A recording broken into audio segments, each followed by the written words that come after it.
Non-institutionalized children showed clear attachment to their primary caregiver, and the other two groups showed less attachment and more signs of reactive attachment disorder. The results provided strong evidence that the signs and symptoms of this disorder are strongly associated with the lack of attachment in infancy and early childhood, and is also inversely associated with the quality of care. So the more sensitive and responsive the care, the fewer signs of reactive attachment disorder were displayed. The team also discovered that foster placement was helpful in reducing these symptoms and signs over time. So, for what causes disinhibited social engagement disorder, it's believed to be a lack of inhibition. So, many more children from the study showed symptoms of this disorder.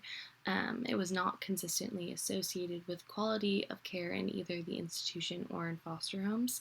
There was little relationship with attachment security. So even the security attached infants showed signs of disinhibited social engagement disorder.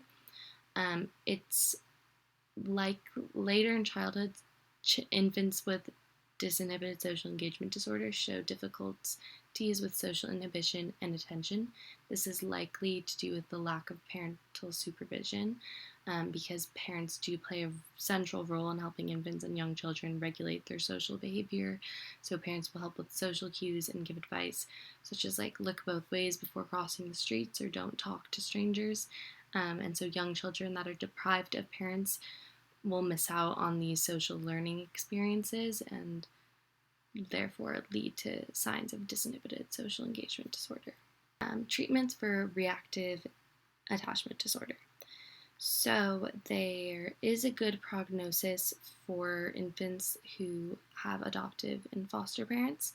It is better for these infants to be adopted during early development, and researchers developed an intervention to promote attachment security between infants and foster parents who are at risk for attachment problems.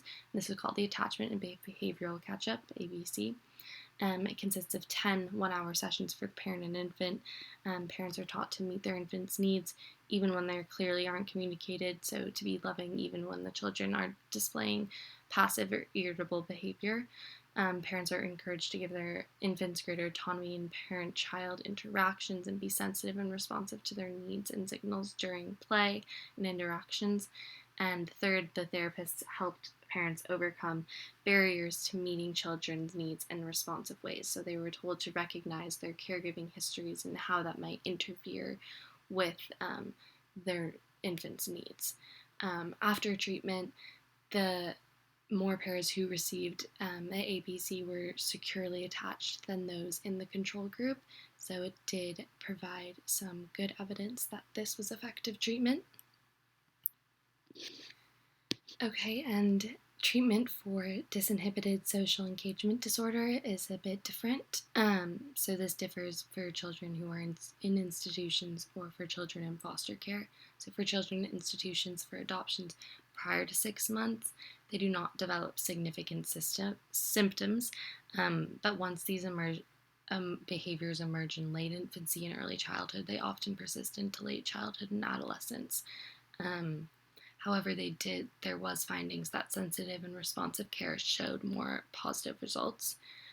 For children in foster care, it was less positive because behavior tends to often persist even after adoption into nurturing homes at a later age, although it does tend to decrease over time and with age.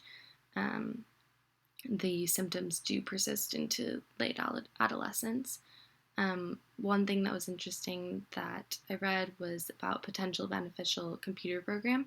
Researchers have developed a program that fosters development of intentional control in typically developing young children, and children who completed the program showed an increased capacity for inhibition and greater activation of brain areas believed to be responsible for inhibition, but it has not yet been used with children who have disinhibited social engagement disorder.